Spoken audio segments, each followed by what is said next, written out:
For about 3 seconds, your brain is going to lie to you. Not a small lie either. It's going to convince you with total certainty that you have lived through this exact moment before. Imagine you're standing in a kitchen you've never visited before, pouring a glass of water when a wave of eerie familiarity suddenly washes over you. You somehow know with complete certainty that someone is about to drop a spoon behind you. A second later it happens. Your skin prickles. Your stomach does a strange little flip. This isn't a vague sense of déjà vu. This is specific. The angle of the spoon, the exact sound it makes hitting the tile, all of it feels like a memory you're simply replaying. Then, just as suddenly as it arrived, the feeling evaporates, and you're left standing there holding a glass of water, quietly questioning your own sanity. Congratulations, you've just met déjà vu, French for already seen, and one of the strangest, most universally shared glitches the human brain is capable of producing. Here's the question almost nobody thinks to ask seriously. If déjà vu genuinely feels like a memory, complete with specific, almost prophetic detail, why can't you ever remember anything useful from it, like, say, tomorrow's winning lottery numbers?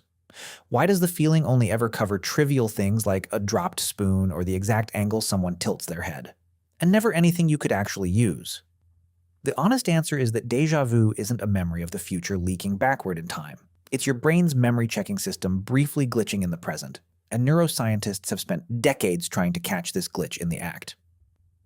Let's start with the leading suspect, a small seahorse-shaped structure buried deep in your brain called the hippocampus. The hippocampus is essentially your brain's fact-checking department. Every time you experience something, it runs a rapid background check, comparing the current moment against your entire library of past experiences and then issuing a verdict, new experience, or familiar one. Most of the time, this fact-checking department does its job flawlessly and instantly, so fast you never even notice it happening. But every once in a while, according to researchers who study this exact phenomenon, the fact-checking system throws a false positive. It mistakenly flags a completely new situation as familiar, even though nothing about it has actually happened to you before.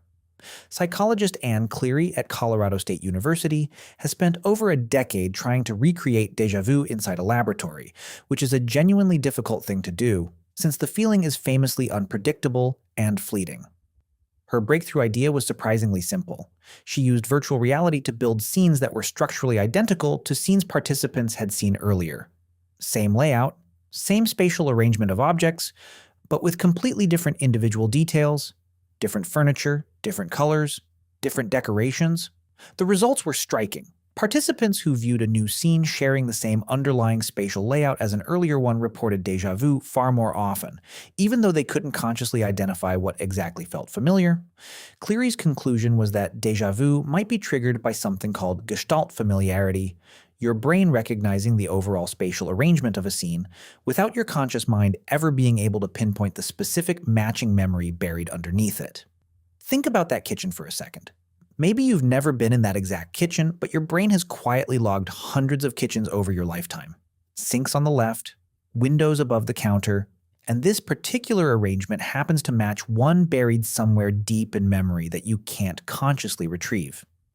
Your hippocampus recognizes the pattern. Your conscious mind just never gets the memo explaining why. There's a second competing theory that focuses less on memory and more on timing, and it comes from cognitive neuroscientist Akira O'Connor at the University of St. Andrews. O'Connor proposes that déjà vu is actually a sign of a healthy brain running a memory error check, almost like a spell checker for your recollections. His research using brain scans found that during déjà vu, activity spikes in the frontal regions of the brain responsible for decision-making and conflict resolution.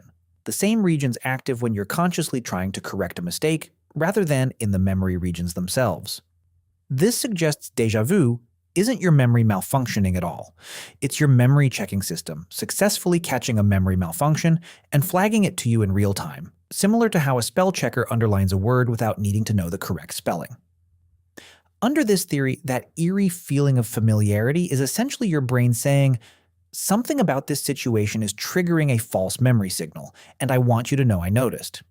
There's also a third explanation floating around in neuroscience, sometimes called the split perception theory, and it's less about memory entirely and more about a tiny hiccup in real-time attention. The idea is that occasionally your brain processes a scene fractionally out of sync. One part of your visual system registers the scene a split second before the other, creating two nearly identical but slightly time-staggered impressions of the exact same moment. When the second impression arrives, your brain, expecting something brand new, instead finds something that already technically happened a fraction of a second earlier inside your own perception. The result feels exactly like remembering something familiar, because in a strange, extremely literal sense, you sort of did just half a second ago instead of years ago. Here's a detail that consistently comes up across almost every study on this topic. Déjà vu happens far more often in people between the ages of 15 and 25, and its frequency steadily declines as people get older, which seems completely backward at first. Shouldn't older people, with vastly more accumulated memories to mismatch against, experience it more, not less? Researchers, including Cleary, suggest the opposite is actually true precisely because younger brains are still rapidly building and reorganizing their memory networks.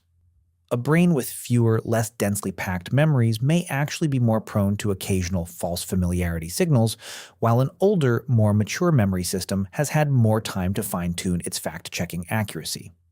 There's also a documented connection between déjà vu frequency and certain forms of epilepsy, particularly temporal lobe epilepsy, where patients report déjà vu immediately preceding a seizure, which is part of how researchers first became seriously interested in studying the sensation scientifically in the first place.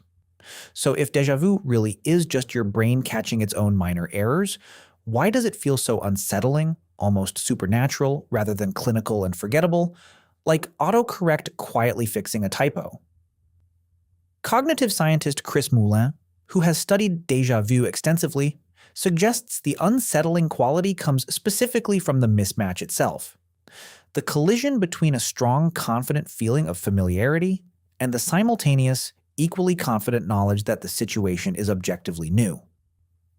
Your brain rarely holds two such contradictory certainties at once, and that internal contradiction is what produces the distinctly eerie, almost dreamlike quality people consistently describe.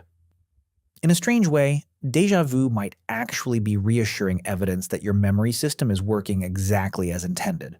A brain incapable of ever flagging a false memory would presumably be far worse off, quietly accepting false familiarity without ever double-checking itself. The 3-second shiver you feel standing in an unfamiliar kitchen might just be the sound, so to speak, of your own memory-checking software successfully doing its job, catching a tiny glitch, filing an internal report, and then, just as quickly, closing the case and moving on with your day.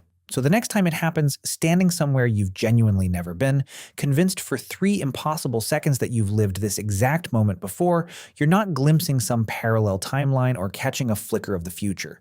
You're watching your own brain's quality control department catch itself in the middle of a very small, very human mistake. And, whether you notice it or not, quietly correct itself in real time. So here's a question for you. Think back to your most recent déjà vu moment, the one that felt oddly specific, not just familiar, but detailed. What were you doing right before it hit? Tell me in the comments, because if enough of you compare notes, we might actually start spotting a pattern that even the researchers haven't caught yet.